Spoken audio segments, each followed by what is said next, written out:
வணக்கம். புது புது அர்த்தங்கள் நிகழ்ச்சிக்கு வரவேற்கிறோம். இன்றைய நிகழ்ச்சியில் கலந்து கொள்வதற்காக திராவிட இயக்க தமிழர் பேரவையை சேர்ந்த திரு சுப வீரபாண்டியன் அவர்களும் அதிமுகவை சேர்ந்த திரு தீரன் அவர்களும் அரங்கத்திற்கு வந்திருக்கிறார்கள்.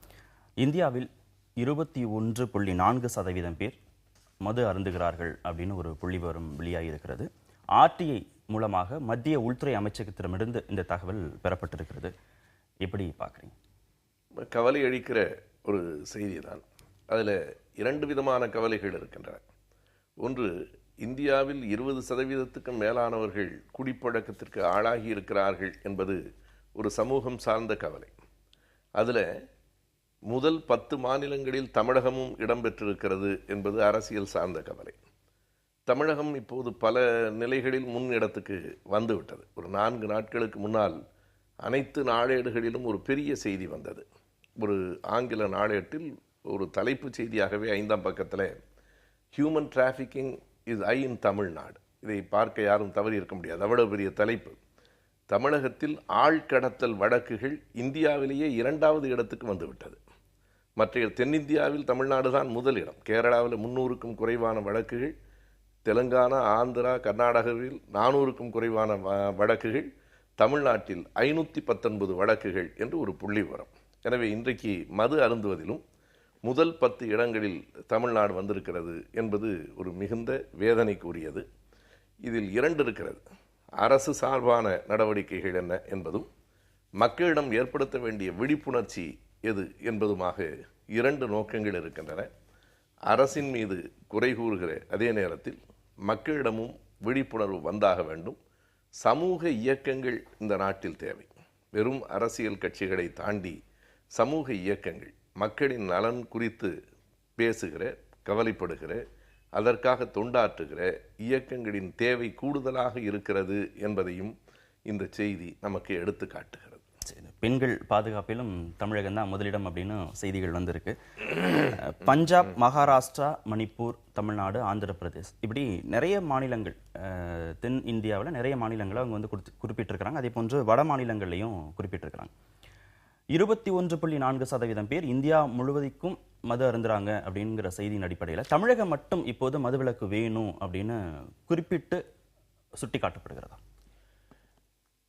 இந்தியா முழுவதும் இது ஒரு தேசிய பிரச்சனையாக கருதி இதை ஒழுங்குபடுத்த வேண்டிய கடமை மத்திய அரசாங்கத்திற்கு இருக்கிறது. அதைத்தான் இந்த புள்ளி விவரமானது சுட்டி காட்டுகிறது. தமிழகத்தை பொறுத்தளவிலே மது விலக்கு அந்த அமுல்படுத்துவது என்பது உடனடியாக சாத்தியமில்லை. ஏனென்று சொன்னால், சுற்றி இருக்கின்ற மாநிலங்களிலெல்லாம் மது விலக்கானது அமுல்படுத்தாத பொழுது தமிழகத்திலே மட்டும் அமுல்படுத்துவது என்பது ஒரு நடைமுறை சிக்கல் இருக்கிறது. ஆனாலும் கூட பிற மாநிலங்களிலே அந்த மதுவுக்கு எதிராக நடத்தப்படுகின்ற பரப்புரைகளை விட, அல்லது இந்த நிவாரண நடவடிக்கைகள், அந்த மது அருந்துவோருக்கு இருக்கின்ற நடவடிக்கைகளை விட தமிழகத்திலே அதிகமாக எடுக்கப்பட்டு வருகிறது. இது படிப்படியாக நிறைவேற்றப்பட வேண்டிய ஒன்று. ஆனால் இந்த மது விற்பனையின் மூலமாக கிடைக்கின்ற வருவாய் என்பது ஒரு கணிசமான அளவிற்கு இருக்கிற காரணத்தினாலே இதற்கான இழப்பை மத்திய அரசாங்கம் ஏற்றுக்கொள்ள வேண்டும், அல்லது தேசிய அளவிலே ஒரு கொள்கையை வகுத்து அதை அமுல்படுத்த வேண்டும். இதை செய்வதற்கு மத்திய அரசாங்கம் முன்வர வேண்டும் என்பதுதான் எங்களுடைய கருத்து. அதுவரையிலே இதை ஒழுங்குபடுத்தலாம். அதற்கான ஆய்வுகளை அதற்காக அரசானது அதை கவனத்திலே கொண்டு, மக்கள் போராட்டங்களை எல்லாம் கவனத்திலே கொண்டு உரிய நடவடிக்கைகள் எடுக்க வேண்டிய நேரத்திலே மாண்புமிகு தமிழக முதலமைச்சர் அம்மா அவர்கள் எடுப்பார்கள். எனவே இங்கு தமிழகத்தை பொறுத்தளவிலே இதை ஒரு அரசியலாக, ஏனென்றால் இன்னும் ஒரு 7-8 மாதங்களிலே தேர்தல் வருகிறது. தேர்தலை எதிர்நோக்கித்தான் பிற மாநிலங்கள் எங்குமே நடக்காத போராட்டங்கள் இப்பொழுது ஆந்திராவில் கூட இருக்கிறது, மகாராஷ்டிராவில் இருக்கிறது என்று சொன்னால், அங்கும் காங்கிரஸ் கட்சி இருக்கிறது, கம்யூனிஸ்டுகள் எல்லாம் இருக்கிறார்கள். ஆனால் அங்கெல்லாம் நடத்தாத போராட்டங்கள் இங்கு நடத்தப்படுவதற்கு ஒரு அரசியல் உள்நோக்கம் இருக்கிறது. தேர்தல் வருகிற நேரத்திலே தங்களை இதுவரையில மக்களிடம் செல்வாக்கு இழந்து போன கட்சிகள் மீண்டும் எப்படியாவது மக்களிடம் செல்வாக்கை பெற வேண்டும், குறைந்தபட்சம் இழந்த அரசியல் அங்கீகாரத்தையாவது பெற வேண்டும் என்பதற்காக, தங்களுடைய வாக்கு வங்கியை அதிகரித்துக் கொள்ள வேண்டும் என்பதற்காக, ஒரு அரசியல் காரணங்களுக்காக உள்நோக்கத்தோடு நடத்தப்படுகிற போராட்டங்களாகத்தான் நாம் இங்கே பார்க்க வேண்டியிருக்கிறது. இந்தியா முழுவதும் 4 பேர்ல ஒருத்தர் குடிக்கிறாரு அப்படின்னு புள்ளிவரம் இருக்க போது அது ஒரு தேசிய பிரச்சனையாக பார்ப்பதானே சரியான அணுகுமுறையாக இருக்க முடியும். இதைத்தான் 1971 கலைஞர் சொன்னார். அப்போது எல்லோரும் எதிர்த்தார்கள். அதாவது இன்றைக்கு நம்முடைய நண்பர் பேராசிரியர் தீரன் சொல்லுவதை இன்னமும் ஒரு அழகான மொழி நடையில் கலைஞர் சொன்னார். கொழுந்து விட்டு எரிகிற நெருப்பு வளையத்திற்குள் கொளுத்தப்படாத கற்பூரமாக தமிழ்நாடு இருக்க முடியவில்லை. எனவே தற்காலிகமாக இதை நான் ஒத்திவைக்கிறேன்னு சொன்னார். தற்காலிகமாகத்தான் அதை செய்தார். 3 ஆண்டுகளில் மறுபடியும் மதுவிலக்கை கொண்டு வந்தார். எனவே இந்தியா முழுவதும் இருக்கிறது என்கிற காரணத்திற்காக 74 மறுபடியும் மதுவிலக்கை கொண்டு வர முடியாதுன்னு சொல்லலை. 71 எந்த காரணம் சொன்னாரோ அந்த காரணம் 74 இருந்தது. ஆனால் நிதிநிலையை கொஞ்சம் சமாளித்து கொண்டு மறுபடியும் மதுவிலக்கை நடைமுறைப்படுத்தினார். இன்றைக்கு தமிழ்நாட்டில் மட்டுமென்றால் அதற்கு பல காரணங்கள் இருக்கின்றன. அடிப்படையில் சசிபெருமாள் போன்றவர்களினுடைய உயிர் தியாகம் ஒரு நாடு முழுவதும் ஒரு கொந்தளிப்பை ஏற்படுத்தி இருக்கிறது. திமுக கழகத்தினுடைய தலைவர் கலைஞர் அவர்கள் அறிக்கை விட்டதற்கு பிறகு, நாங்கள் ஆட்சிக்கு வந்தால் மதுவிலக்கை நடைமுறைப்படுத்துவோம் என்று சொன்னதற்கு பிறகு அது தமிழகம் முழுவதும் பற்றி கொண்டிருக்கிறது. இந்த நேரத்தில் தமிழக அரசு இப்போ நண்பர் சொல்வது போல உடனடியாக நிறுத்த முடியாது என்றால் நிறுத்துவதற்கான படிப்படியாக குறைப்பதற்கான முயற்சிகளையாவது தொடங்கி இருக்கிறார்களா? அது பற்றிய கருத்து ஓட்டம் இருக்கிறதா? எதுவும் இல்லாமல், அது பற்றி பேசுவதற்கு கூட தயாராக இல்லாமல், உரிய நேரம் வருகிற போது முதலமைச்சர் செய்வார் என்றார்கள். இதைவிட உரிய நேரம் இனி வராது. இதற்கு மேல் உரிய நேரம் எதற்கு காத்திருக்கிறார்கள்? இன்னமும் தேர்தல் நெருங்குகிற நேரம்தான் உரிய நேரம் என்று நினைக்கிறார்களா என்று எனக்கு தெரியவில்லை. இதில் அரசியல் இருக்கிறது என்றால் அவர்களுக்கு அரசியலே இல்லையா என்ன? அரசியல் இருக்கிறது. அரசியலை தாண்டி சமூக நலன் இதில் இருக்கிறது என்பதை நாம் கவனிக்க வேண்டும். எனவே தமிழகத்திலே மக்களிடத்திலேயே இன்றைக்கு எழுந்திருக்கிற இந்த எதிர்ப்பை அரசு சரியாக பயன்படுத்தி கொண்டு முதல் படியாக குறைப்பதற்கான முயற்சிகளையாவது இந்த நேரம் தொடங்கி இருக்க வேண்டும். இப்போதே மிக காலம் தாழ்ந்து விட்டது என்று நான் கருதுகிறேன். இல்லை, பொதுவாகவே தமிழகத்திலே மதுவிலக்கை அமுல்படுத்த வேண்டும், மதுவை எதிர்க்கின்ற அரசியல் கட்சிகள் அவர்கள் நடத்தக்கூடிய பேரணியோ அல்லது மாநாடுகளிலோ நீங்கள் பார்த்தால் அதிகபட்சமாக மதுவானது விற்பனையாகி கொண்டிருக்கிறது. அதுதான் சட்டமன்றங்களுக்கும் சேர்த்து தான் அவங்க சொல்றாங்க. அதைத்தான் முதல்ல அவங்களுக்கும் சேர்த்து தான் அவங்க சொல்றாங்க. திமுகவினர் தான் பாதிக்கும் மேற்பட்ட இந்த மதுவை உற்பத்தி செய்து விற்பனைக்கு கொண்டு வந்து கொண்டிருக்கிறார்கள். அதோடு மட்டுமல்லாமல் இன்றைக்கு தமிழகத்திலே ஒரு அடிப்படை வேறுபாடு எனக்கு புரியல. தவறானது. திமுகவுடைய மிடாசுடைய உற்பத்திக்கு எதிராக வேற யாரும் இருக்க முடியாது. திமுகவுடைய தொண்டர்கள், பாமகவுடைய தொண்டர்கள், என்னுடைய சந்தேகத்தை மட்டும் நான் கேட்கிறேன். நீங்க திமுகவுடைய தொண்டர்கள், பாமகவுடைய தொண்டர்கள் அவங்க நடத்தக்கூடிய கூட்டங்கள்ல மது அருந்துறாங்கிற குற்றச்சாட்டை தாண்டி அவங்களும் அரசுடைய குடிமக்கள் தான்.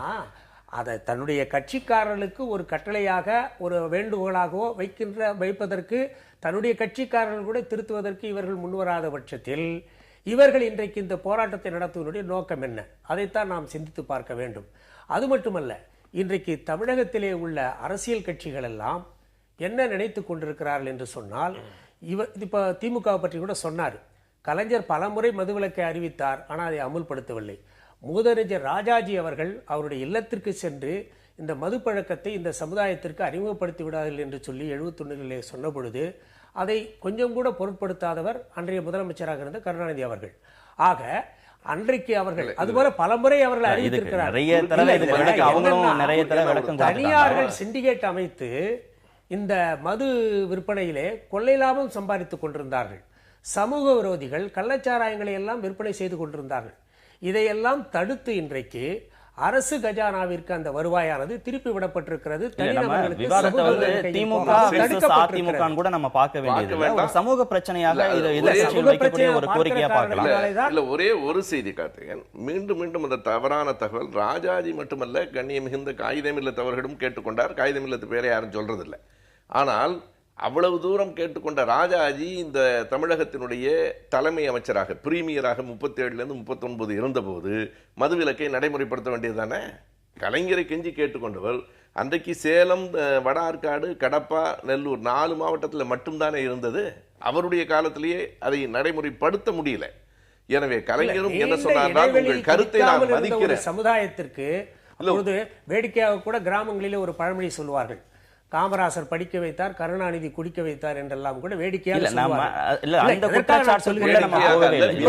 கடந்த கால வரலாறுகள் இருந்து கொண்டு இந்த தகவல் உரிமை சட்டத்தின் கீழ் இந்த பெறப்பட்ட தகவலின் அடிப்படையில் நடத்தப்பட்ட ஆய்வுல பெண்கள் வந்து கடுமையா பாதிக்கப்படுறாங்க. ஒரு வீட்ல ஒருத்தர் குடிச்சா அதனால கடுமையாக பெண்கள் தான் பாதிக்கப்படுறாங்க அப்படின்னு அந்த அறிக்கையில சொல்லியிருக்கிறாங்க.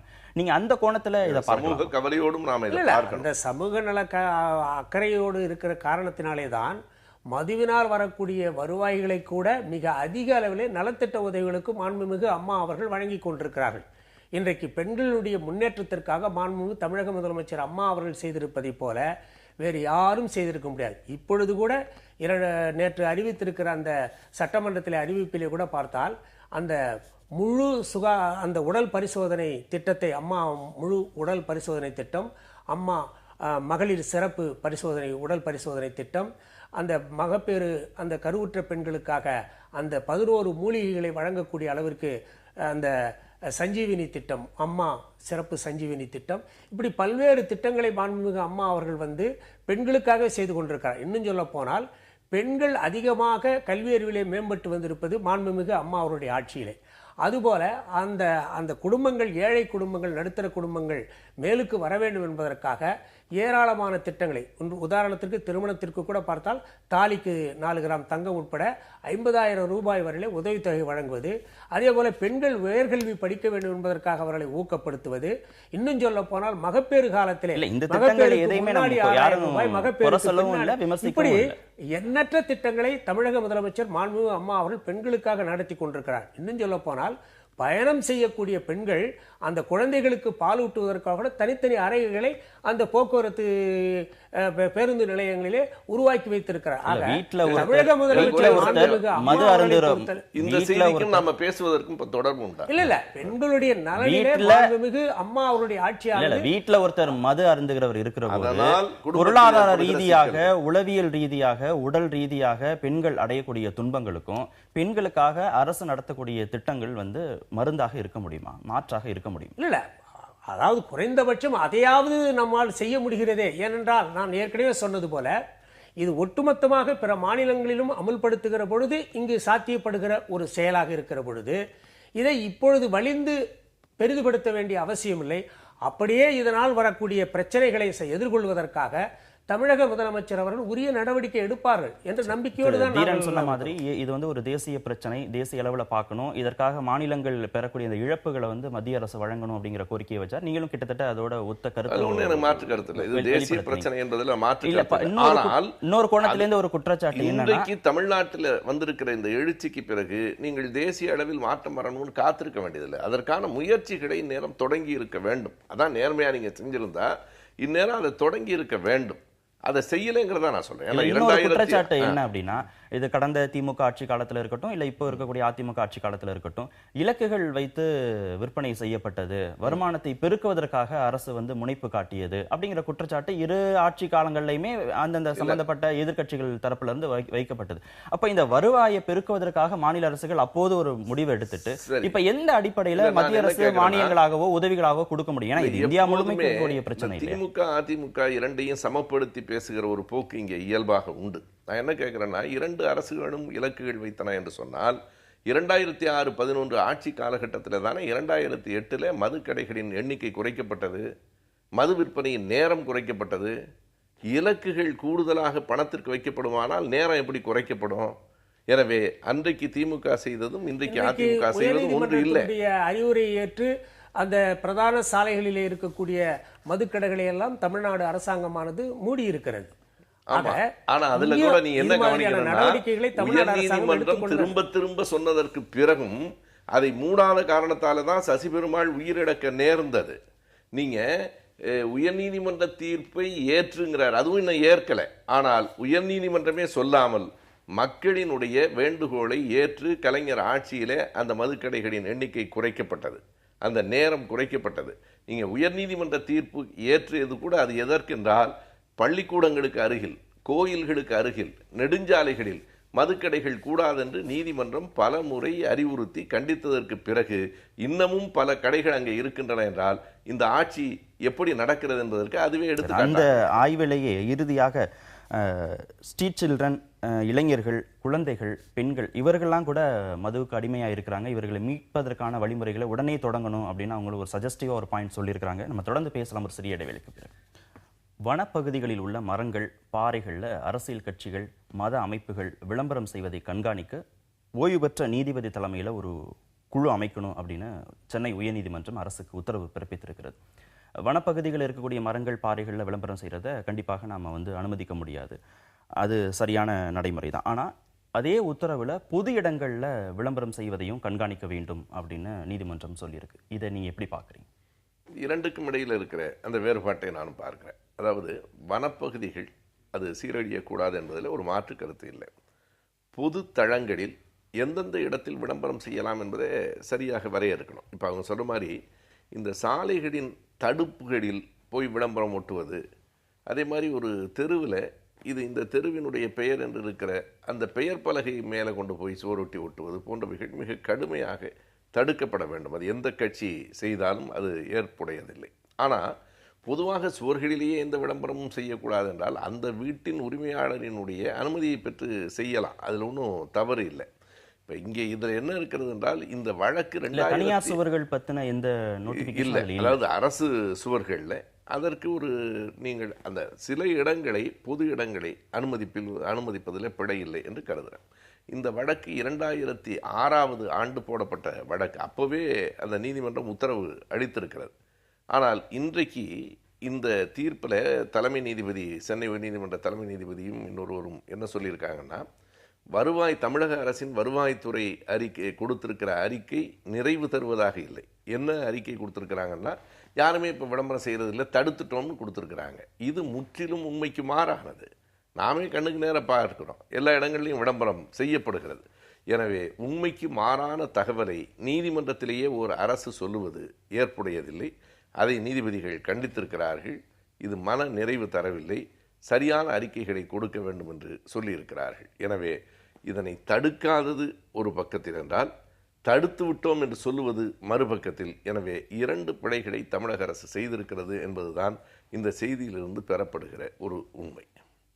நீங்கள் எப்படி பார்க்குறீங்க நீதிமன்றத்துடைய அந்த அறிவுரை? பொதுவாக வனப்பகுதிகளிலோ அல்லது வனப்பகுதிக்கு சொந்தமான பாறைகளிலோ விளம்பரம் செய்யப்படுவது என்பது அரசியல் கட்சிகள் பெரும்பாலும் செய்வது கிடையாது.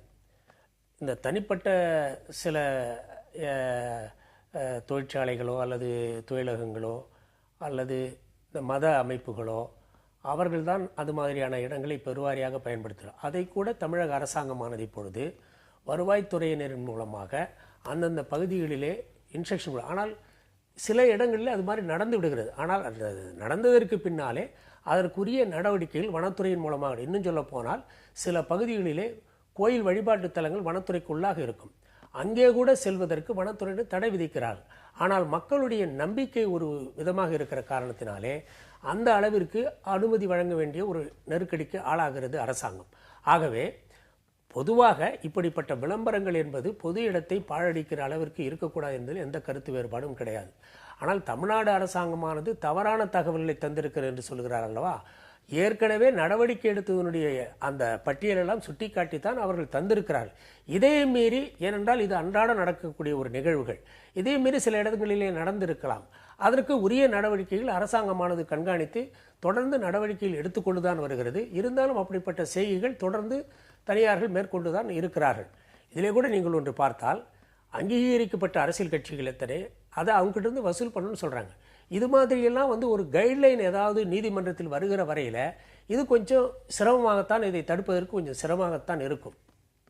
இல்லை, 2 செய்தி இருக்கு. ஒன்று, அந்த அரசியல் கட்சிகளிடமிருந்து அந்த பணத்தை பெற வேண்டும் என்பதில் ரொம்ப கவனமாக இருக்கணும். ஏனென்று கேட்டால், வேறு கட்சிக்காரர்கள் இந்த கட்சியின் பெயரை எழுதி வச்சுட்டு போயிடலாம். நம்ம நாட்டில் எதுவுமே நடக்கும். எனக்கு அது கவனிக்கப்பட வேண்டிய ஒன்று என்று தோன்றுகிறது. ஆனால் இங்கே நண்பர் தீரன் சொல்லுவதற்கும் நீதிமன்றத்தில் அரசு சொல்லியிருப்பதற்கும் இடையில் பெரிய வேறுபாடு இருக்கிறது. தீரன் என்ன சொல்றாருன்னா, சில இடங்களில் மீறி நடந்திருக்கலாம், அதில் நடவடிக்கை எடுக்கப்படும்னு. இது நியாயம். ஆனால் அப்படி சொல்லலை அரசாங்கம். எல்லாம் தடுக்கப்பட்டு விட்டது. எந்த இடத்திலும் விளம்பரம் இல்லை என்று சொன்னதனால்தான் நீதிபதிகள் அதை கண்டித்திருக்கிறார்கள். வருவாய்த்துறை கொடுத்திருக்கிற அறிக்கை மன நிறைவு தரவில்லை என்று நீதிமன்றத்தில் மிக வெளிப்படையாக சொல்லப்பட்டிருக்கிறது. எனவே ஒரு அரசு ஒரு நீதிமன்றத்திலாவது உண்மைகளை பேச வேண்டும். நிர்வாக ரீதியாக அரசு எடுக்க வேண்டிய நடவடிக்கைகள், நீதிமன்றத்துடைய டைரக்ஷன்ஸ், இதை தாண்டி அரசியல் கட்சிகள், பெரிய அரசியல் கட்சிகள், சின்ன அரசியல் கட்சிகள் நீங்க பார்க்கும்போது பெரிய அரசியல் கட்சிகளுக்கு தனியாக ஊடகங்கள் இருக்கிறது, செய்தித்தாள்கள் இருக்கிறது. அவங்களால நிறைய செலவு பண்ணி பொதுக்கூட்டங்கள் நடத்துவதற்கான வாய்ப்பு இருக்கிறது. இதெல்லாம் அவங்களால செய்ய முடியும். ஆனா சின்ன சின்ன அமைப்புகள், உங்களை மாதிரியாக சின்ன சின்ன அமைப்புகள் வைத்திருப்பவர்கள் கூட பொதுமக்கள்கிட்ட தங்களுடைய கருத்துக்களை கொண்டு போய் சேர்க்கணும், தங்களுடைய கூட்டங்கள் தொடர்பான செய்திகளை வெளிப்படுத்தணும், தங்களுடைய கோரிக்கைகளை கொண்டு போய் சேர்க்கணும் அப்படின்னா அது பொது இடங்கள் மூலமாக தான் உங்களுக்கான வாய்ப்பு. இப்ப அந்த உரிமையும் மறுக்கப்படுவதாக நீங்க பார்க்கலையா? கண்டிப்பா. அதாவது எப்படின்னா, இன்றைக்கு வர வர ரொம்ப ஒழுங்குமுறை என்கிற பெயரில் ஜனநாயக உரிமைகள் பறிக்கப்படுகின்றன. அதில் ஒன்றும் எனக்கு மாற்று கருத்து இல்லை. ஆனால் அதற்காக வனப்பகுதிகளிலும் பாறைகளிலும் மரங்களிலும் எழுதுவதை நான் ஏற்கவில்லை. அதை முதலே நம்ம நிராகரிச்சிட்டோம். பொது தளங்களில் கூட எங்கே விதிவிலக்கு என்பதை தீர்மானிக்க வேண்டும், அதை மிக சரியாக தீர்மானிக்க வேண்டும்.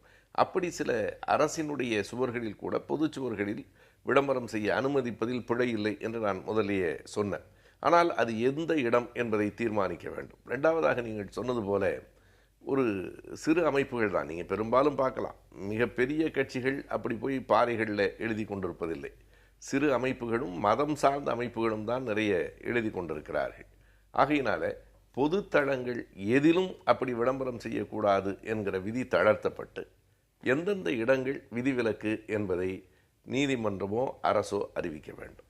இப்போது அதை நீதிமன்றம் கையில் எடுத்துக்கொண்டிருக்கிற காரணத்தால் அந்த ஆணை நீதிமன்றத்திலிருந்தே வர வேண்டும் என்றுதான் நான் எதிர்பார்க்கிறேன். சின்ன சின்ன அமைப்புகளுக்கு, சிறிய கட்சிகளுக்கான அந்த ஒரு அடிப்படை உரிமையை கூட பறிக்கிறதாக இதை பார்க்க முடியாதா? இல்லை, அடிப்படை உரிமைகளை படிக்கிறதா விளம்பரம் செய்யப்படுவதற்கு உரிய இடங்களை தேர்வு செய்து அவர்களெல்லாம் சுவரொட்டிகள் ஓட்டலாம். ஆனால் இன்னொன்று கூட நீங்கள் பார்த்தீங்கன்னா, தமிழகத்திலே தான் இத்தகைய கலாச்சாரங்களானது மிக மிக அதிகமாக இருப்பது. நீங்கள் தமிழ்நாட்டை தாண்டி நீங்கள் வடபுல முறையில் சென்று பார்க்கிற பொழுது அங்கெல்லாம் இப்படிப்பட்ட அதிகமான கலாச்சாரங்கள், இந்த சுவரொட்டி கலாச்சாரமோ அல்லது இதெல்லாம் கிடையவே கிடையாது. அதை இங்கு தான் முதலாக அதை அதிகப்படுத்தியதே திமுக தான். இன்றைய விளம்பரங்களை பொது இடங்களிலே பாழ்படுத்துவது, அதிலே செய்வது எல்லாம் இவர்கள் தான் அந்த கலாச்சாரத்தை தொடங்கி வைத்தார்கள். அந்த விளம்பரங்களின் மூலமாக அவர்கள் தங்களை வளர்த்துக் கொள்வதற்காக அதை பயன்படுத்தினார்கள். நாம் என்ன சொல்லுகிறோம் என்று சொன்னால், இத்தகைய பொது இடங்களிலே சில தனி, அதாவது சிறு அமைப்புகளுக்கு வாய்ப்பு தர வேண்டும் என்று சொன்னால் உடனடியாக என்ன செய்வார்கள்? அத்தகைய அமைப்புகளுக்கே வாய்ப்பு. ஏன்னா ஒரு சட்டத்தில் ஒருத்தருக்கு விதிவிலக்கு எல்லாம் தர முடியாது. அவர்களுக்கு தருகின்ற உரிமை ஏன் எங்களுக்கு பெரிய அமைப்புகளுக்கு தரக்கூடாது என்றெல்லாம் நாளைக்கு பிரச்சனை வரும். ஆகவே பொதுவாகவே பொது நன்மை கருதி அந்த சுவரொட்டி, அந்த விளம்பர பலகைகளிலே, அரசு விளம்பர பலகைகள், அதுபோல் ஊர் பெயருடைய பலகைகள், இது மாதிரியாக இருக்கக்கூடியவர்களாவது தாங்களே ஒரு கட்டுப்பாட்டை விதித்துக் கொண்டு இவர்கள் தங்களை திருத்திக் கொள்ள வேண்டும். திமுக செஞ்சா இல்ல, யார் செஞ்சாலும் தவறுதான். அது நீதிமன்றமே சுட்டிக்காட்டுது. சமூக அக்கறை இருக்கக்கூடிய அரசியல் கட்சிகள் கண்டிப்பா இதை செய்ய மாட்டாங்கன்னு நீதிமன்றமே சொல்லி இருக்கிறது. அந்த நம்பிக்கையை காப்பாத்தினாலே போதுமானது. திமுகவுல கொண்டு வந்து முடிச்சணும்ங்கிறது அவங்களுக்கு ஒரு விதி வைத்திருக்கிறார்கள். அதனால சிறிய இடைவேளைக்கு பிறகு சட்டப்பேரவையில் முதலமைச்சரை மட்டுமே பாராட்டி பேசுவதற்கு அனுமதி வழங்குறாங்க, ஆனா மற்றவர்களை பேசுவதற்கு அனுமதி வழங்குவதில்லை அப்படின்னு ஸ்டாலின் குற்றம் சாட்டியிருக்கிறார். திரு தீரன், என்ன பதில் சொல்றீங்க? இல்லை, மாண்புமிகு தமிழக முதலமைச்சர் அவர்கள் முன்னாள் மறைந்த நடிகர் தலைவர் சிவாஜி கணேசன் அவர்களுக்கு மணிமண்டபம் கட்டுவோம் என்று சொல்லி அவர்கள் அறிக்கை வாசிக்கிறார்கள் சட்டமன்றத்திலே. அதுபோல எல்லா மானிய கோரிக்கைகளின் போதும் இவர்கள் விவாதத்திலே கலந்து கொள்வதை தவிர்ப்பதற்காகவே ஏதாவது ஒரு சாக்கு போக்கு சொல்லி வெளிநடப்பு செய்வது. எங்களை நாங்கள் 22 தீர்மானம் கொடுத்தோம், அது எதுவுமே அரசாங்கம் கவனிக்கலை என்றெல்லாம் சொல்லி இவர்கள் வெளிநடப்பு செய்வதற்கென்றே சில காரணங்களை தேடிக்கொண்டு வெளிநடப்பு செய்து கொண்டிருக்கிறார்கள். ஆனால் மாண்புமிகு தமிழக முதலமைச்சர் அம்மா அவர்களை பொறுத்தவரை கட்சிகளுடைய எண்ணிக்கை விகிதத்திற்கு ஏற்ப, உறுப்பினருடைய எண்ணிக்கை விகிதத்திற்கு ஏற்ப கூடுதலாகவே திமுகவிற்கு உறுப்பினருடைய எண்ணிக்கை குறைவாக இருந்தாலும் கூடுதலாகவே நேரத்தை ஒதுக்குவது தயாரிக்கிறார்கள். ஆனால் இவர்கள் அதை பயன்படுத்துவதில்லை. கம்யூனிஸ்டுகள் இடையிலே கூட கலந்து கொள்கிறார்கள். பிற கட்சிகள் இருக்கக்கூடிய கட்சிகள் எல்லாம் இன்றைக்கு சமத்துவ மக்கள் கட்சி போன்றவைகள், அதுபோல தனியரசனுடைய அந்த கட்சிகள் எல்லாம் உங்களுக்கு ஆதரவா இருக்கிற கட்சிகள் உள்ளதான இருப்பாங்க. அது மாதிரி இவர்கள் விவாதங்களிலே கலந்து கொண்டு தங்களுடைய கருத்துக்களை சட்டமன்றத்தில் வைக்க வேண்டியது தானே. அப்பொழுதுதானே அதற்கு ஒரு வலிமை ஏற்படும். அதை விட்டுவிட்டு ஏதாவது ஒரு சாக்கு போக்கு சொல்லி வெளியேறு, இதன் மூலமாக இவர்கள் தங்களை அடையாளப்படுத்திக் கொள்ள வேண்டும். மக்களிடம் வந்து நாங்களும் இருக்கிறோம் என்று அடையாளப்படுத்திக் கொள்ள வேண்டும். மானிய கோரிக்கை விவாதத்துல கலந்துக்கல எதிர்கட்சிகள் அப்படின்னு நீங்க குற்றம் சுமத்துனீங்க. முதல் நாளே எதிர்கட்சிகள் அந்த குற்றச்சாட்டை வச்சாங்களே, முதலமைச்சரை வாழ்த்தி பேசுவதற்கு மட்டுமே அவை பயன்படுத்தப்படல. அதாவது விதி எதுவும் மீறப்படவில்லை. மரபுகள் சில நேரங்களிலே மாற்றங்கள் பெறலாம், அதில் ஒன்றும் தவறு இருப்பதாக எனக்கு தோன்றவில்லை. முதலாக மாண்புமிகு தமிழக முதலமைச்சர் அம்மா அவர்கள் இந்த பிரச்சனைகளுக்கு பிறகு வெற்றி பெற்று ஆர்கே நகர் சட்டமன்ற தொகுதியிலே வரலாறு காணாத அளவிற்கு 1.5 லட்சம் வாக்கு வித்தியாசங்களுக்கு மேல் இதுவரை எந்த சட்டமன்ற உறுப்பினரும் அவ்வளவு வாக்கு வித்தியாசத்திலே வெற்றி பெறவில்லை. அப்படி ஒரு வரலாற்று சாதனை கின்னஸ் ரெக்கார்டை ஏற்படுத்திவிட்டு அவர்கள் சட்டமன்றத்திற்குள்ளே வருகிறார்கள். ஆக பெரும்பான்மையான பலத்தை பெற்றிருக்கிற அனைத்து இந்திய அண்ணா திராவிட முன்னேற்றக் கழக உறுப்பினர்கள் மாண்புமிகு அம்மா அவர்களை சட்டமன்றத்திலே வரவேற்பதை ஒரு பெரிய குறையாக, ஒரு பெரிய தவறாக இவர்கள் சுட்டிக்காட்ட காரணம் என்றால் இவர்களுக்கு பொறாமை. அம்மா அவர்கள் வெற்றி பெற மாட்டார்கள் என்று நினைத்தார்கள், வெற்றி பெற்று வந்து வழக்கிலே வந்து சிக்க வைக்கணும்னு நினைத்தார்கள், வழக்கிலிருந்து விடுதலை பெற்று வந்தார்கள். தேர்தலில் நிற்க முடியாது, வெற்றி பெற முடியாது என்று நினைத்தார்கள், அதிலேயும் வெற்றி பெற்று வந்து விட்டார்கள். ஆக இவர்கள் தங்களுடைய காழ்ப்புணர்வை, பகை உணர்வை வெளிப்படுத்திக் கொள்வதற்காக இவற்றையெல்லாம் ஒரு வாய்ப்பாக பயன்படுத்திக் கொள்கிறார்கள் என்பதுதான் மக்களுடைய எண்ணம். சட்டசபையை வந்து கூட்டவே இல்லை அப்படின்னு எதிர்கட்சிகள் கடுமையாக விமர்சனம் செய்தது, திமுகவும் விமர்சனம் செய்தது. சட்டசபையை கூட்டின பிறகு எங்களுக்கு பேச அனுமதிக்கவே இல்லைன்னு ஏதாவது ஒரு காரணத்தை சொல்லி எதிர்கட்சிகள் வெளியே வராங்க. அப்போ கூட்ட சொன்னதுக்கான காரணம் என்ன? பழைய தமிழ் இலக்கியத்தில் பூத்தலில் பூவாமை நன்றுன்னு பழமொழி நானூறில் ஒரு வரி உண்டு.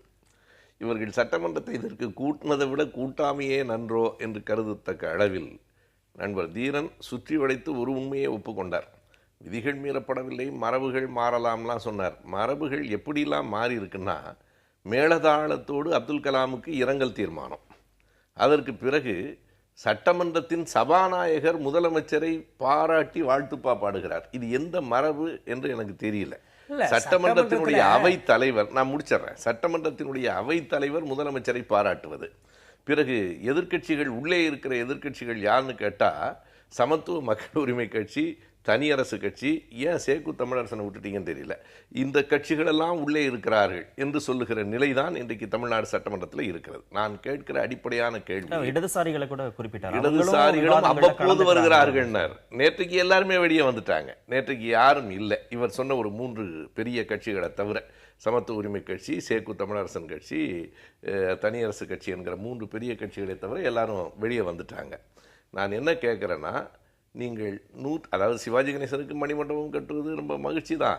அதாவது அந்த சிலையை எடுக்க போகிறோம் என்கிற அறிவிப்பை மணிமண்டபம் கட்டப் போகிறோம்னு அதை சொல்றது, இதை சொல்லாமல் அதை சொல்லுவது, அது ஒரு பக்கம் இருக்கட்டும். நான் கேட்கிற நேரடியான கேள்வி இதுதான். 25ஆம் தேதி 110வது விதியின் கீழ் 22 தீர்மானங்களை முதலமைச்சர் அறிவித்தாரே, அன்றைய மானிய கோரிக்கை எது? சுகாதாரத்துறையா? சுகாதாரத்துறையினுடைய மானிய கோரிக்கையே அன்றைக்கு இல்லாத போது, நீங்கள் சட்டமன்றத்தில் நீங்கள் ஒரு உறுப்பினர் வருகிற போது இன்றைக்கு எந்த மானிய கோரிக்கையின் மீது விவாதம்? அன்றைக்கு 3 துறைகள், அந்த 3 துறைகளுக்கும் தொடர்பு இல்லாத சுகாதாரத்துறையில் 110 விதியின் கீழ் நீங்கள், அதாவது 110 விதியின் கீழ் எல்லாவற்றையும் படித்தால் அப்புறம் எப்படி விவாதிக்கிறது? இல்ல, விவாதம் கூடாது என்பதற்கு அனைத்து அமைச்சர்களுக்கும் வந்து கூட்டு பொறுப்புக்கு தலைமை வகிப்பவர். அதோடு 110 விதியின் கீழ் முதலமைச்சர் அவர்கள் எந்த ஒரு அறிவிப்பை வெளியிடுவதற்கு அவர்களுக்கு உரிமை உண்டு. அந்த அடிப்படையிலே இந்த மானிய கோரிக்கைகளின் போதுதான் இதை வெளிப்படுத்த வேண்டும், இதை அறிவிக்க வேண்டும் என்று எந்த விதமான விதிமுறையும் கிடையாது. இல்ல தீரன், சுகாதாரத்துறை வரும்போது அதை அறிவிக்கலாம் கேட்கிறேன். அதாவது 22 தீர்மானத்தை நாங்கள் கொடுத்திருக்கிறோம், விவாதிக்க எடுத்துக்கலன்னு சொல்லும் பொழுது, மாண்புமிகு அம்மா அவர்கள் மக்கள் நலனுக்கான பல திட்டங்களை 22க்கு மேல அவர்கள் அறிவித்து இன்றைக்கு தங்களுடைய செயல்பாடு என்பது மக்களுக்காக இருக்கிறது என்பதை எடுத்து காட்டுகின்ற வகையிலே தான் அன்றைக்கு மாண்புமிகு தமிழக முதலமைச்சர் அறிவிக்கிறீங்கன்னு சொல்றீங்க. இப்போ திமுக சார்பில் தளபதி ஸ்டாலின் அவர்கள் கொடுத்த 22 கோரிக்கைகள் மக்கள் நலன் சார்ந்தது இல்லையா? ரொம்ப அடிப்படையாக மேகதாதுவில் அணை கட்டுவதற்கு கர்நாடகத்தின் முதலமைச்சர் சித்தராமையா அனைத்து கட்சியினரையும் அவர் வெளிப்படையா சொல்லியிருக்கார், பாரதிய ஜனதா கட்சி உட்பட, அங்க அதுதான் எதிர்கட்சி, அழைத்து செல்லுகிற போது நீங்கள் அது பற்றி விவாதிக்க கூட 12 மாவட்டங்களில் இருக்கிற விவசாயிகள் ஒட்டுமொத்தமாக பெரும் பாதிப்புக்கு உள்ளாவார்கள். அது மட்டுமல்ல, அந்த அணை கட்டினால் அந்த 12 மாவட்டங்களில் ஏற்படுகிற பாதிப்பு தமிழ்நாடு பூரா ஏற்படும். விவாதிக்க வேண்டாம். நீங்க பொது முக்கியத்துவம் வாய்ந்த இல்ல அவசரமாக விவாதிக்க வேண்டிய விஷயங்களை தான் 110 விதியின் கீழ் அந்த அறிவிப்புகளை வெளியிடணும், விவாதிக்கணும் அப்படின்னு அறிவிப்புகளை சொல்லணும்னு இருக்கிற போது எல்லா அறிவிப்புகளையுமே முதலமைச்சர் 110 விதியின் கீழ் சொல்றாங்கிறது ஒரு குற்றச்சாட்டு. இப்ப நீங்க சொன்ன மாதிரி எல்லா பொறுப்புகளுக்கும் முதலமைச்சர், எல்லா துறைகளுக்கும் முதலமைச்சர் பொறுப்பு அப்படின்னா கூட எந்த துறை சார்ந்த அமைச்சர்களும் எதுக்குமே விளக்கம் கொடுக்கிறதே இல்ல. எந்த கேள்வி கேட்டாலும் முதலமைச்சர் தான் விளக்கம் கொடுக்கிறாங்க. இன்னொரு சட்டப்பேரவை தலைவர் அவர்கள் தெளிவாக குறிப்பிட்டிருக்கிறார்கள், இவர்கள் கொடுத்திருக்கின்ற அந்த தீர்மானங்களுக்கு சம்பந்தப்பட்ட துறையிடமிருந்து பதில் வரவில்லை, எனவே அந்த பதில் வரும் பொழுது இவற்றை எடுத்துக் கொள்கிறோம் என்றுதான் சட்டப்பேரவை தலைவர் அவர்கள் தெளிவாக அவர் என்ன சொன்னார்? நேற்றைக்கு சட்டமன்ற பேரவையினுடைய தலைவர் முதலமைச்சர் அறிக்கை படித்ததற்கு பிறகு உங்களுக்கு வாய்ப்பளிக்கிறேன்னு சொன்னார். அதற்கு பிறகு இவங்க அமர்ந்திருந்தார். முதலமைச்சர் அறிக்கை படித்த பிறகு சேக்கு தமிழரசனை கூப்பிடுறார். சேக்கு தமிழரசன் என்ன விவாதிக்க போறாரு? அவர் ஒரு பாராட்டு பத்திரம் வச்சிருக்காரு. அதை தவிர பிறகு மீண்டும் நீங்கள் சொன்ன வாக்கை காப்பாற்ற வேண்டாமா? முதலமைச்சர் படித்ததற்கு பிறகு அறிக்கை படித்ததுக்கு அப்புறம் வாய்ப்பு தருகிறேன்னு சொன்னதை நம்பி உட்கார்ந்திருந்தார்கள்.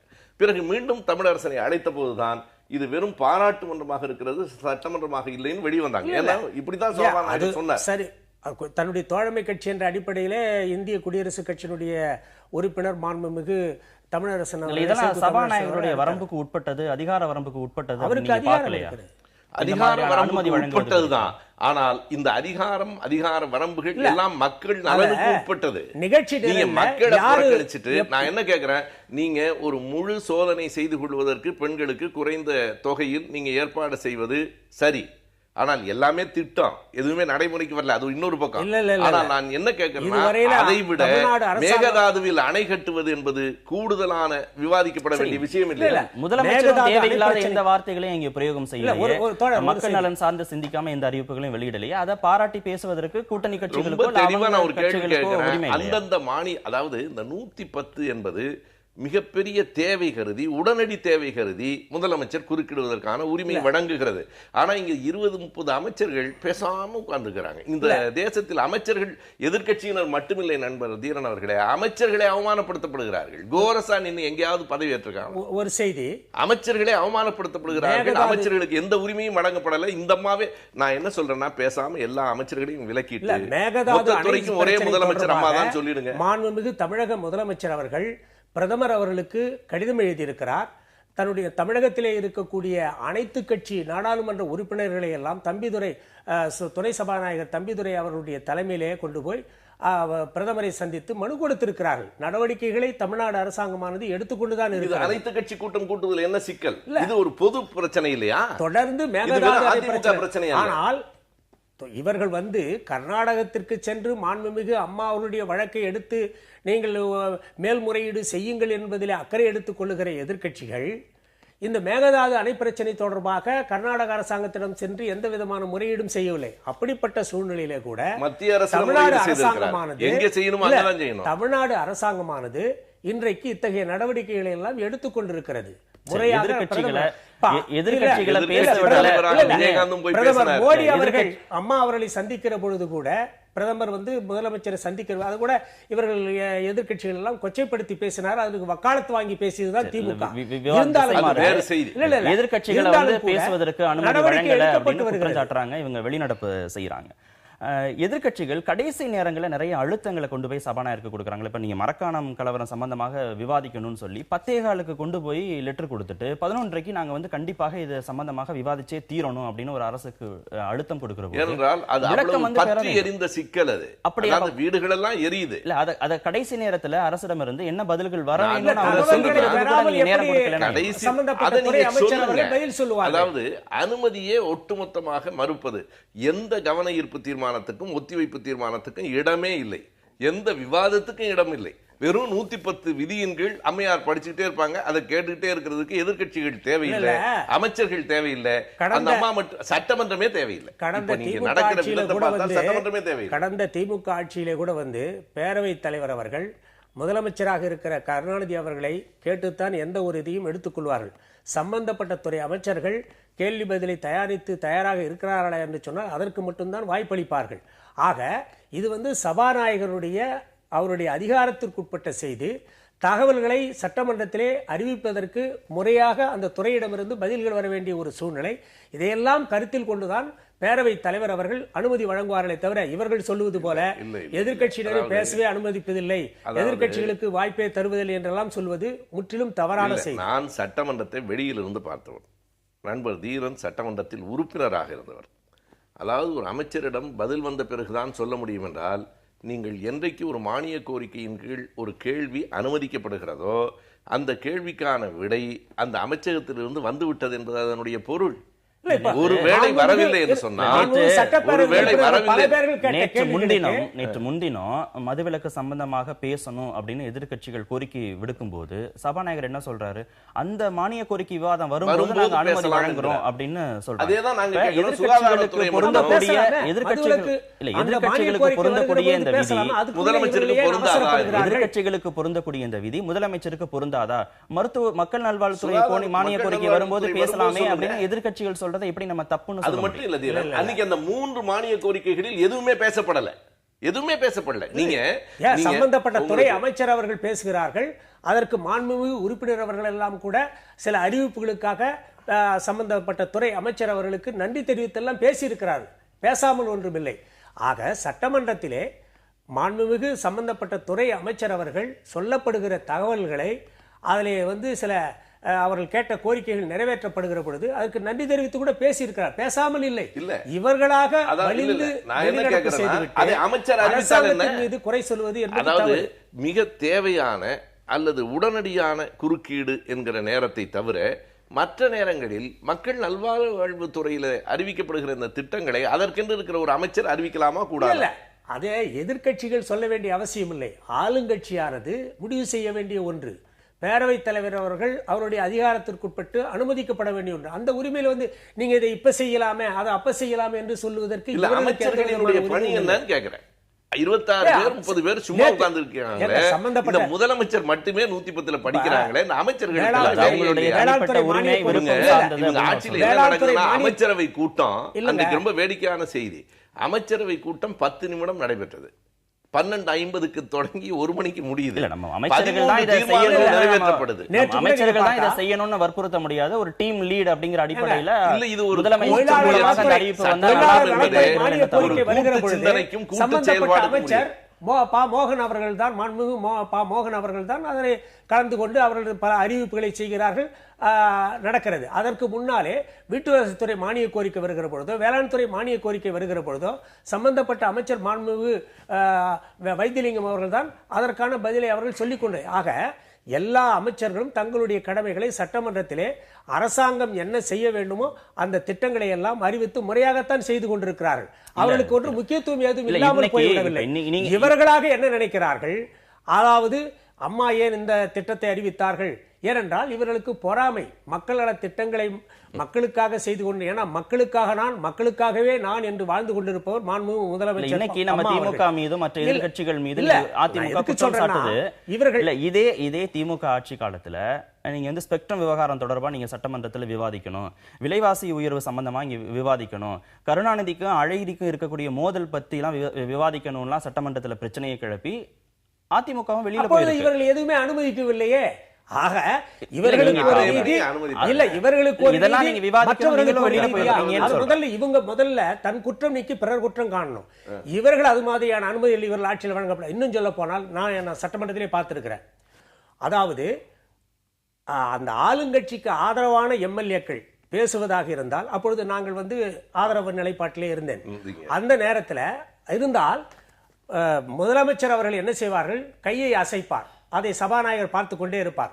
பேரவைத் தலைவராக இருந்தவர் பார்த்து கொண்டே இருப்பார். பார்த்துக்கொண்டு இவர் அனுமதித்தால் தான் அவர் பேசவே அனுமதிப்பார். இல்லை என்று சொன்னால் ஒரு பேச்சு தொடங்கின 2 நிமிடத்திலேயே வேற ஏதாவது ஒரு காரணத்தை சொல்லி அமருங்கள் என்று சொல்லி விடுவார்கள். ஆக இது மாதிரி எல்லாம் தவறான நடைமுறைகளை சட்டமன்றத்திலே கடைபிடித்தது முன்னாள் முதலமைச்சர். அதுதான் கேக்குறேன். இப்ப நீங்க ஒரே ஒரு நிமிடம் செய்தி என்னன்னா, கலைஞர் அவர்களுக்கும் அழகிரிக்குமான சிக்கலை சட்டமன்றத்திலே விவாதிக்க வேண்டும் என்று சொல்லுவதற்கும், மேகதாதுவில் அணை கட்டுவது குறித்து சட்டமன்றத்திலே விவாதிக்க வேண்டும் என்று சொல்லுவதற்கும் ஒரு பாரதூரமான வேறுபாடு இல்லையா? ரெண்டும் ஒன்றாகுமா? அது சட்டமன்றத்தில் விவாதிக்கப்பட வேண்டிய ஒன்றா? இன்னொரு செய்தியை நண்பர் தீரனே சொன்னார், பேசுகிற போது அமர்த்தி விடுவார்கள் என்று. பேசுவதற்கே இடமில்லாம போயிடுச்சு இன்னைக்கு சட்டமன்றத்தில். நீங்க உங்களுக்கு மனசாட்சிப்படி நீங்க உறுப்பினராக இருந்தீங்க, திமுகவின் ஆட்சி காலத்தில் எதிர்க்கட்சி உறுப்பினர்கள் எவ்வளவு பேர் எவ்வளவு நேரம் பேசியிருக்காங்க. நீங்கள் இருந்து சட்டமன்ற நடவடிக்கையிலே கலந்து கொண்டு உங்களுடைய கருத்துக்களை தைரியமாக முன்வையுங்கள். அந்த குற்றச்சாட்டை தான் நான் உங்க மேலேயே முன் வச்சேன். நீங்க இன்னைக்கு திமுகவை இல்ல மற்ற எதிர்க்கட்சிகளை சொல்லக்கூடிய அதிமுக காய்கறி விலை உயர்ந்துருச்சுன்னு காய்கறி மாலை போட்டு வந்து உடனே வெளிநடப்பு செஞ்சாங்க. வெளியில போட்டி கூட்டம் ஜெயக்குமார் தலைமையில நடந்தது. இப்ப இதெல்லாம் சரிங்க போது அதுவும் சரிதானே, ஏன் அதை மட்டும் நம்ம குற்றம் சுமத்தணும்னு நான் கேட்கிறேன். இல்ல, அவர்கள் சட்டமன்றத்திலே நிகழ்ச்சியிலே கலந்து கொள்வது என்பது அவருடைய விருப்பம். ஆக அவர்கள் அதை தவிர்க்கும் பொழுது தமிழ்நாடு அரசாங்கமானது தன்னுடைய கடமைகளை மக்களுக்காக அறிவிக்கின்ற திட்டங்களையோ அல்லது மக்களுக்காக முன்வைக்கின்ற அந்த துறையினுடைய சம்பந்தப்பட்ட அறிவிப்புகளையோ நிறுத்த வேண்டிய அவசியம் இல்லை. அவர்கள் அதை இயல்பாகவே செய்து கொண்டிருக்கிறார்கள். மக்களுக்காக நாம் செய்து கொண்டிருப்போம், இவர்களை பற்றி எதிர்க்கட்சிகளை பற்றி நாம் சிறிதும் கவலைப்படக்கூடாது என்று சொல்லித்தான் மாண்புமிகு தமிழக முதலமைச்சர் அவர்கள், அம்மா அவர்கள், இன்றைக்கு தமிழ்நாடு அரசாங்கமானது எந்த அளவிற்கு மக்களுடைய செல்வாக்கை பெற்றிருக்கிறது என்பதை கடந்த காலத்தினுடைய தேர்தல் முடிவுகள் எல்லாம் மிக சிறப்பாக வெளிவந்து கொண்டிருக்கு. ஒவ்வொரு தேர்தலிலும் அந்த போன சட்டமன்ற தேர்தல்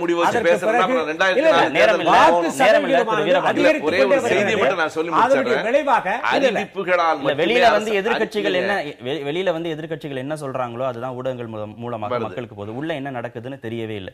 என்னதான் தீர்வு? அறிவிப்புகளால் மட்டுமே அரசாங்கத்தை நடத்த முடியாது. ஒரே ஒரு செய்தியை நான் சொல்றேன். 2011 நிதிநிலை அறிக்கையில திருமழிசை நகரத்தில் ஒரு துணை நகரம் உருவாக்கப்படும் அறிவிச்சாங்க. இப்ப நேற்றைய அறிவிப்புல பார்த்தா திருமழிசையில இன்னொரு துணை நகரம் வரும். என்ன அதே அந்த அறிவிப்பு புதுப்பிக்கப்படும் கூட இல்ல.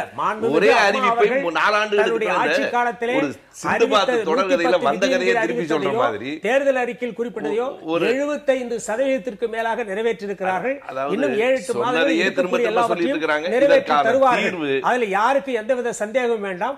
பொறுத்திருந்து பாருங்கள். அந்த பட்ஜெட்ல 1/3 பங்கு மக்களுடைய நலனுக்கான திட்டங்களை செய்திக்கான நேரம் ஆயிடுச்சு நிறைவேற்றிக் கொண்டிருக்கிறார்கள். எனவே மக்கள் நிச்சயமாக 2016 மாண்புமிகு அம்மா அவர்களுக்கான அந்த நலத்திட்டங்களுக்காகவும் வளர்ச்சி திட்டங்களுக்காகவும் தொலைநோக்கு திட்டங்களுக்காகவும் மீண்டும் அம்மா அவர்களே ஆட்சி கட்டிலே அமர்த்துவார்கள் என்ற நம்பிக்கை, அசைக்க முடியாத நம்பிக்கை எங்களுக்கு இருக்கிறது. இது தேர்தல் கூட்டம் இல்லை. நான் சொல்ல வருகிற செய்தி, நீங்கள் எதிர்க்கட்சிகளுக்கும் வாய்ப்பளித்து ஒரு சட்டமன்றத்தை சட்டமன்றமாக நடத்த வேண்டும். ஒட்டுமொத்தமாக அமைச்சர்கள், சட்டமன்ற உறுப்பினர்கள் அனைவருக்கும் யாருக்கும் எந்த வாய்ப்பும் இல்லாமல் முதலமைச்சர் என்கிற ஒரே ஒருவர் மட்டுமே அரசாங்கத்தை நடத்த முடியாது. இது சரியான சட்டமன்ற மரபு இல்லை என்பதுதான் என் கருத்து. சரி, அரங்கத்துக்கு வந்து உங்களுடைய கருத்துக்களை பதிவு செய்ததுக்கு மிக நன்றி. நேயர்களை மற்றொரு நிகழ்ச்சியில் சந்திக்கலாம். நன்றி, வணக்கம்.